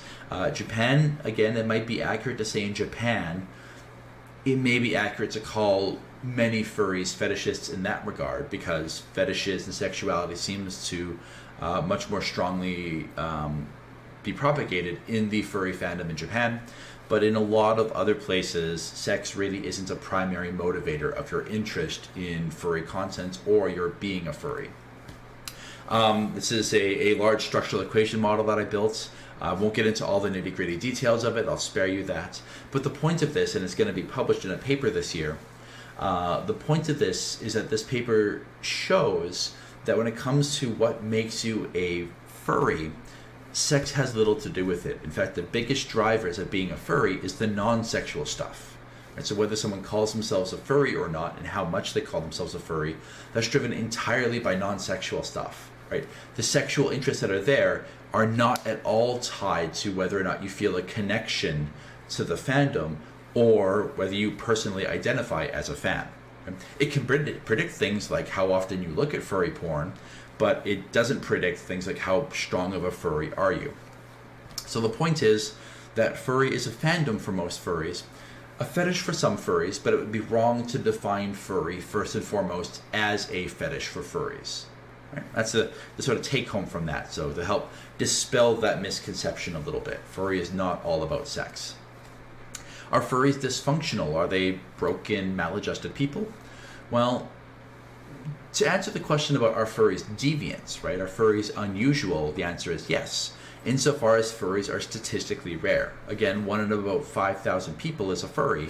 So statistically, furries are deviant statistically, but furries are no more likely to be violent than the average person. They're no more likely to be maladjusted. They're no more likely to have been diagnosed with something out of the DSM. Right? We see that furries are pretty comparable to other fan groups when it comes to the prevalence of mood disorders or anxiety disorders or ADHD. We do find that fan groups in general are more likely to have been diagnosed as being on the autism spectrum, something which itself has a number of controversies surrounding it, with a lot of autistic people arguing that, you know, being sort of not being neurotypical doesn't mean that neurodivergent, that's what I'm looking for. Being neurodivergent doesn't mean being, you know, maladaptive, right? It just means being different, but different isn't necessarily bad. And we suspect, by the way, that part of the reason why fan groups in general, not just furries, but anime fans and bronies and these groups in general, we tend to find higher rates of being on the spectrum there, because one of the defining features of being on the spectrum is a laser-focused interest in something specific. And what is a fan interest if not a strong, specific focus in an interest, right? Furries do engage in flights of fantasy. Furries have very active, creative, and fantastic minds. We mentioned openness to experience earlier. We published a paper looking at fantasy engagement in the furry fandom, and we found that furries engage in more what's called positive fantasy. So they get sucked into fantasy, it's more immersive for them, it's more real for them, but they don't engage in more negative forms of fantasy, the kind where you lose touch with reality, the kind where you're trying to escape something bad happening in your life. So furries lead more active fantasy lives, but not to the extent that it's causing them to lose touch with reality. Right? So furries are not dysfunctional in this regard. Having more fantasies doesn't mean you're losing touch with reality. And indeed, when you ask furries about the fantasies they engage in, it's a combination of their own fantasies and fantasies created by other people. There's a stereotype of fans in general as being maladaptive, as living in their parents' basements, gaming and drinking energy drinks all day. There's a modicum of truth to that. Under the age of 24, furries, but also anime fans and bronies, predominantly live with their parents. Over the age of 24, they typically have moved out. And part of the reason for that is because of income. Right? We're going through a recession right now. We came out of a recession about 12 years ago. Many furries are going to college right now. And so the idea of moving out at the age of 18 when you're making less than $10,000 a year, it's just not feasible in this economy. That's not a fan thing. That's what it's like to be under 30 in this day and age thing. And indeed, we find that by the time furries are 30 years old, they're making $30,000, $40,000 a year on average, and they can afford to move out, so they do. In terms of the socioeconomic status of the fandom, we tend to see on this using this ladder model, furries tend to sort of run the gamut. of the socioeconomic spectrum, with most furries being somewhere in the middle. So it's not that furries are overwhelmingly poor. Many of them are just college students, and indeed there doesn't seem to be a lot of evidence that furries recklessly spend. When we ask about reckless spending, we find that many furries might have made one bad purchase here and there, but this idea that furries are people who chronically overspend on buying fursuits and art and they can't pay the rent doesn't seem to hold water. So despite the fact that some of these misconceptions don't seem to hold a lot of water, when we ask, are furries themselves stigmatized, the answer is overwhelmingly yes. Right? It's not hard to go online and find examples of people hating on furries. When you ask furries themselves, do you expect society to disapprove of you for your hobby? Furries score higher than anime fans or sports fans on this measure. In fact, furries are also the least likely to say that they would tell another person about their fan interest because of this. And indeed, compared to other groups, furries are the least likely to tell their families or their friends or their co-workers about being furry. There's this image of furries as being kind of closeted or hidden in their furriness, this need to hide the fact that they're furry. In fact, some of the stigma even comes from other fan groups, right? When it comes to level of prejudice, anime fans tend to rate furries as pretty high on that measure of prejudice, and in fact furries themselves will rate furries in a more negative way than they rate anime fans. So even within the fandom itself, there tends to be some prejudice towards the furry fandom. There have actually been papers done on this subject looking at different fan groups and who kind of is viewed the most positively. So you can see here, longer bars mean that you're more positively viewed by the average person. We see that positive hobbies tend to be cooking and crafts and Harry Potter and sports. Way down at the bottom of the list, furries, bronies, and the Insane Clown Posse, all less popular than Justin Bieber, which should make us all take pause a little bit. But suggests that furries not exactly seen the most positively among other groups. This is evidence that furries are stigmatized. Does this have bad outcomes for furries? Absolutely it does. We know, for example, using our Russian sample that was provided for us, there is research showing that most furries experience some kind of negative outcome. In this case, what do people assume about you when they find out you're a furry? About 2/3 of furries say people assume I'm a zoophile or that I have a mental disorder. They assume I'm gay. They assume that I'm some kind of sexual deviant. They assume that I'm trying to corrupt the youth, right? That I'm putting on a fursuit to get at your children or something. And as a result of this, furries experience considerably more bullying than non-furries do throughout their life. Especially the case between the ages of 11 and 18, those very formative years in a person's life. We find that furries experience about 50% more bullying. We're talking about physical and verbal bullying, so not just getting made fun of, but actually being attacked or assaulted. This is even after controlling for the fact that furries are also more likely to be transgender or gay, which also is a ticket to getting bullied and picked on.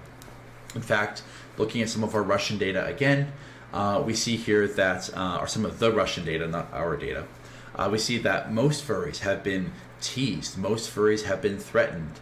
About half of furries, just under half of furries, have been physically hurt for being furry. Most furries have experienced some kind of property damage or ostracism or having lies and rumors spread about them because they're furry. We find, for example, that most furries have been bullied even compared to other fan groups, right, by a fairly sizable margin here. So furries do experience bullying, which raises the question, part 5 here, well, does that hurt furries?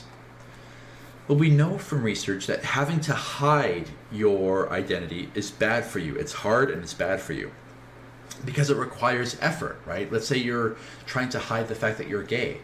Well, you need to live this inauthentic life. You need to spend all this mental effort trying to conceal the fact that you belong to this group, right? So if you're gay, you have to constantly try to avoid mentioning your partner. You have to duck out of events where you're allowed to bring your partner. You have to be very careful to not let it slip, right? You have to be mindful when you're at the supermarket with your partner. What if one of my coworkers were to see me? You have to live in this constant state of anxiety. And we know from research that we published that furries who have to hide are in worse health, whereas those who are able to live openly and freely have better psychological health and better physical health.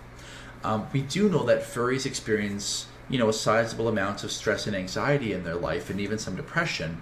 But despite all of that, furries still tend to have a pretty good sense of self-esteem, and they tend to be pretty happy with their lives, which raises this sort of paradox. If bullying is one of the worst things you can do to a person, and the research says that it is, why are furries showing so much resilience? Why aren't furries as screwed up as they ought to be from this bullying? And the answer is found in this FAQ number 25. Why aren't they so screwed up the way they should be from all this bullying? Well, there's a few possible explanations, one of which is an article that we're hoping to publish this year, which shows that one of the responses many furries have to bullying is to sort of check out of humanity, if you will. So people who were bullied when they were younger tends to anthropomorphize the world around them, in particular animals. They tend to see more humanity in animals than they do in the people around them in some cases. Right? So you tend to identify more with animals. Animals seem to be more appealing than humans are because humans are the ones who bullied you, right? And so as a result, this might explain why so much furry media is so appealing and immersive to furries, right? Because it contains characters who aren't crappy, who don't bully them. And so it comes as no surprise that furries tend to anthropomorphize specifically their pets and animals. They don't anthropomorphize everything in the world around them. In the case of furries, they tend to anthropomorphize the animals in the world around them. That's where you get this interest in anthropomorphized animal media. And in fact, about half of furries owns a pet. Speaking to another potential benefit of the fandom and why furries might not be hurt, we can actually see what happens when you take furries away from other furries. And this is where we get our discussion of post-con depression, which is absolutely a thing. We've studied furries at Anthrocon and then in the days following Anthrocon, and we see this drop-off. When furries are with other furries, they're at their happiest, and when they're not around furries, they tend to get kind of depressed and bummed out. The furry fandom in a nutshell, it shelters and protects and gives hope to and inspires and provides role models for, and in many ways saves the lives, in a very real way, of furries. The fandom provides the social support that many people take for granted, where other people might turn to their families or their church groups or their work friends or school friends. Furries turn to other furries for support. If you're a furry, statistically about 55% of your friends are also furries. That's not unique to furries. Fans in general tend to do that. We find that spending more time engaged with the furry fandom is associated with well-being. Those who spend more time with the furry fandom experience greater feelings of efficacy. They have a stronger sense of, I can do it. I'm a person of value and worth. I can get things done. They're happier with their lives. And this leads to what we call the scaffolding hypothesis, this idea that many furries come to the fandom looking for something, whether it's friends or a place to explore themselves or to just find some refuge from the day-to-day life. And they find it in the fandom, and they use the fandom as a place to help build themselves up, as a scaffolding to help work on themselves. And we see this especially for members of other stigmatized minorities. We find, for example, that for lesbian, gay, bisexual, and asexual furries, they tend to use the fandom for this escapism more than, say, straight furries do. Right? For gay furries or bisexual furries who take a lot of flack in their day-to-day life, the fandom is a place where they can go where they don't have to worry about being gay or worry about being asexual. They tend to identify more strongly with their fursona. They tend to identify more strongly with the fandom. They tend to use it more for help. So a lot of straight furries, for example, will say, well, the fandom is where I go to look at content, right? But I don't need it to be my social support network. For a lot of, gay furries, it is their social support network. It's about more than just a place where they can look at content. They feel way more anxiety in their day-to-day lives, and this is a place where they can escape that. So the fandom is about much more than just that. It's a safe place for them, and that does wonders for their well-being. Ditto for transgender furries, who are also more likely to be artists and therians in the fandom. But trans furries particularly strongly identify with their fursonas. If you're struggling with your gender identity, having other people treat you as your fursona, and that fursona's gender identity, right, can be incredibly validating for you. This might be the first time in your life where people are finally starting to see you as the gender that you want to be seen as. That's incredibly powerful. This isn't just a place you go to watch your favorite artist, but that can be the place where you get to be yourself, right? And again, like with gay furries and bisexual furries, trans furries tend to use the fandom for social supports. They give and they get more help than the average furry does. So illustrating the fact that the fandom really provides this social support network for a lot of furries, we actually published a paper in the Journal of Health and Social Work. This was a paper that we wanted to put out there because a lot of furries were coming to us saying, you know, I want to see a clinical psychologist, but I'm worried that they're going to tell me that I need to stop the furry thing, right? That's the problem. Because a lot of these folks would go to a clinician, they'd explain, well, I'm here for depression. The clinician would say, well, tell me about yourself. And they would say, well, I'm a furry. The clinician would Google furries and say, okay, you got to knock that crap off. So we published this in the hopes of helping clinicians to say, well, no, here is what the furry fandom is. It's beneficial for furries. It's for many of them their social support network. Please don't try to take that away from them because you're going to drive them away from therapy. Right? And this quote from that paper, a quote from one of the furries we interviewed, puts it better than I ever could. They say, if you've ever felt unaccepted, if you've contemplated suicide, I've had these dark times. I was seriously contemplating it, and once I found the fandom, it saved me. I want people to know that we may seem weird, but there's always someone to help and accept you here. And that's what makes the furry fandom so magical. That's the resilience that it provides, right, against bullying. Not just against bullying, but anytime life gets down, here's a place where you have people who are on your side, people who are in your corner. And it's especially relevant in a time like this, as we continue to endure the COVID pandemic, as it is literally taking members of our fandom from us, as we need more than ever other people to be there for us, to support us. Many furries are finding that in the furry fandom. One of our recent studies has looked at the impact that COVID has had on all of our lives, our social lives, our day-to-day functioning, our economic security, our mental well-being, right? Are we going to have a job in 3 months? Are we going to be able to go to school like we'd planned? Do we have to be concerned about losing our parents and loved ones? And when you ask furries, what's getting you through this? The number one thing that's getting them through it is their close relationships. And remember, if you're gay and in the fandom, chances are that close relationship is someone you met through the fandom. And the number two place that furries turn for supports, the fandom itself. Even more than they're turning to their families, furries turn to the fandom to get them through this, right? So the current time is showing more than ever the importance of the furry fandom for building resilience, right? This isn't just a silly little fandom. This isn't just a silly little hobby. This is deeply meaningful and significant for many of the folks here, right? It's helping them get through some of the toughest, darkest times in their lives, and we really shouldn't undervalue that. So let's wrap up. Where do we go from here? Right? What's next on the docket for FurScience? Well, obviously, with the pandemic still going on, we're running more and more studies looking at COVID and coping.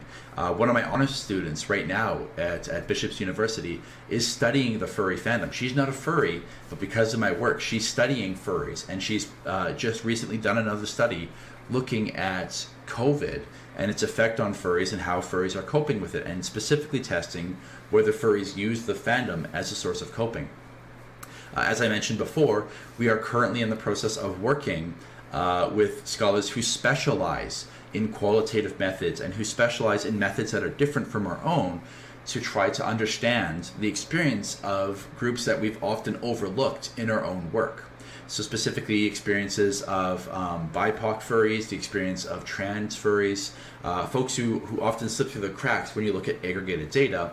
We're hoping to do studies that specifically focus on these groups and help us to get a better understanding and appreciation for the lived experiences of these members of the group, right? There's an entire contingent of black furries. What's their experience like? What are the issues that are the most important to them? What kinds of things do they encounter in the fandom that many of us in the fandom have no idea about? And speaking to this idea, we're starting to turn to a lot more interdisciplinary work. We spent a lot of time kind of in our social psychology bubble, and we're reaching out to historians and interdisciplinary researchers and anthropologists to get a much broader perspective on some of these questions, right? Going all the way back to questions like, what does it mean to be a furry? We've answered it from a social psychological perspective, but can we get a more interdisciplinary approach and see just how complex and nuanced the question of what it means to be a furry really is for furries in the fandom, and realizing that it's about a lot more than just, what you're a fan of. I'm particularly interested in some of this work on age and generation differences. Perhaps it's because I'm starting to get a bit older and it's more salient to me. But I'm very interested in understanding what divides furries and how we can start to bridge those gaps. And also in understanding, how does furry change over time? Right? Does a fursona mean the same thing for an 18-year-old furry as it does for a 40-year-old furry?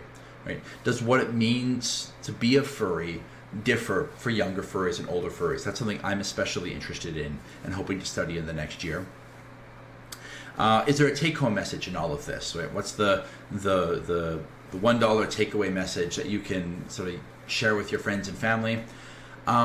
If there was a take-home message from this long, meandering, almost 2-hour talk, it's that furries are a lot of things. They're nerds, they're geeks, they're a community. It's a place to self-express and to be yourself.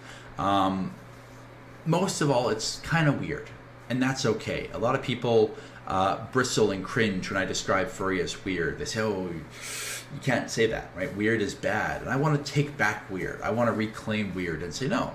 Furries are statistically aberrant. Statistically, most people are not furries, right? But just because we're different doesn't mean that we are bad, right? We have an unusual hobby, and I think that's great. I think that unusual hobby is what binds us. It's what brings us together. It's what allows us to marvel in the things that make us all different, but also see the similarity despite these differences. I think that's wonderful. And I think we should embrace the weirdness of the fandom and say, yeah, we're weird, and that's kind of awesome. And yeah, we're nerds and we're geeks, and we're going to rule the world someday, right? Nerds and geeks are getting their rightful place as the drivers of technology in the future. I think we should embrace that. Where can I learn more about the fandom? This is where we get into the shameless self-promotion. If you go to our website, FurScience.com, all of this data is made available there. You can access our book, which is a few years out of print. I'm hoping in a few years out of date. I'm hoping to update that in the next year or two with a sort of 10 year anniversary edition, which will be much better than the previous one. If you want to play a part in any of our future surveys, go to FurScience.com. Follow us on Twitter at FurScience or on YouTube, where we make all of this, or on Facebook as well. Anytime we have a new study, we post links to it there. Whenever we do a talk, whenever we do a presentation of our results or publish a new paper, we make all of it available there. If you want to ask us questions about things to study in the future, you can contact us there or on Twitter. You can email me cplont@ubishops.ca. You can email me with questions if you want us to study something in the future. And I guess I just want to say thank you, a heartfelt thank you here. Just this past month, I got tenure, which is a big deal for a scholar. It means you've kind of made it. It means that you've made your mark. It means that a school wants to keep you on for life. And I never would have expected to have gotten here if you would have told me that 10 years ago. I was told by my departments that studying furries was a career killer, that it was, I wouldn't be taken seriously as a scholar if I did that. And it really was the furry fandom that helped me to persevere and to see that the work that we do is critically important and that it does have an impact. Every time I get emails from furries that say that I help them to, come out as furry to their parents or help them to dispel a misconception online, I feel like our work has been worth it. Every time I see a media reports starting to get better and better on furries, and as they start to use our data and our findings and the narrative is changing, I feel like the work that we're doing is actually making a difference. And so that's helped me to get over the self-doubt and to persevere, to not leave academia. And so for that, I am truly, truly grateful to the furry fandom for that.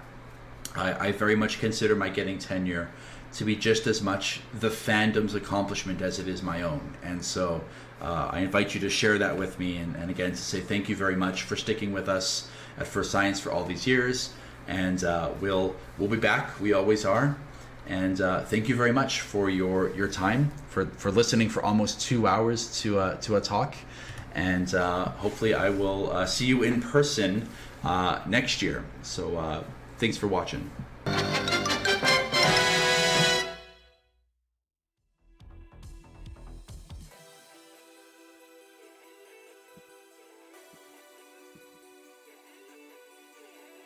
Hi everyone, welcome back. BT here with Ace. I really hope you enjoyed that panel from FurScience. What do you think, Ace? No, it was fantastic, wonderfully educational. Always love when Nuka and their team come on and share their year's data with us, especially during COVID. So there's been some really nice new slides that were added. Oh, definitely. They put a lot of work into that, and it's always good to see their presentations and how well thought out they are. Very informative, and it's good to see them part of the convention for sure. Yeah, please do check out FurScience on your own time online. They're a wonderful resource, as we said before, for many things, including if you are a parent of a furry, you can talk about it or use it as an explanation to your parents if they don't understand it. I don't know. It's just been a fantastic resource for many people I've known. Oh, definitely. There's been a lot of educational panels out here, hasn't there? Do you draw, Ace? Yeah, I draw. I haven't been drawing really recently due to the amount of work I've been doing, but yeah, I used to dabble here and there. I still do writing, drawing, and stuff like that, and we've had wonderful panels from writing to science, and I'm pretty sure we're going to have some drawing panels coming up shortly. Yeah, I always find drawing tutorials or how to create images or anatomy and stuff really interesting. And the next panel we have is creating comics by Tyler Mann. So I always find comics one of the things I always struggled with, trying to storyboard them and get to different dynamics and angles. And I think there's going to be a really interesting panel to view. What do you think? I think it's going to be fantastic. I really hope there's going to be a lot of wonderful tidbits of information, because it's all about applying what you learn to what you're about to do next. So nothing's better than hearing artists talk about their craft and sharing their knowledge with us. You know what I mean? Oh, no, definitely. And everyone has a unique style and a unique way of how they approach their art, which I always find fascinating. Just the way people think and the way they put their ideas to paper, it always floors me, and total props to all the artists. Yeah, you can't deny that we're a creative fandom at the core, and just sharing your ideas with the community, whether that be online, in VR, in person, or on paper, pretty rad. Definitely pretty rad. Well, we should be all set up for the panel. Enjoy creating comics with Tyler Mann. Thanks, everyone. Thank you.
to Furnal Equinox. Bienvenue tout le monde à Furnal Equinox. I am Iglipu, the convention chair for this event. And I am Cloud. I am producing the stream for this event. And we hope that you're having as good a time as we are. And we just want to thank you all for blowing past all of our donation goals. And let's continue. Let's break that meter.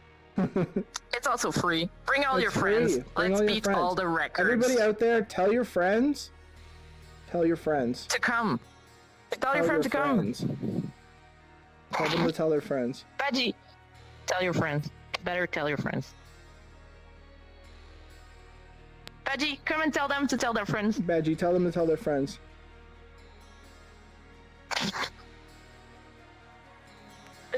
We want to thank you all for your donations. Dark and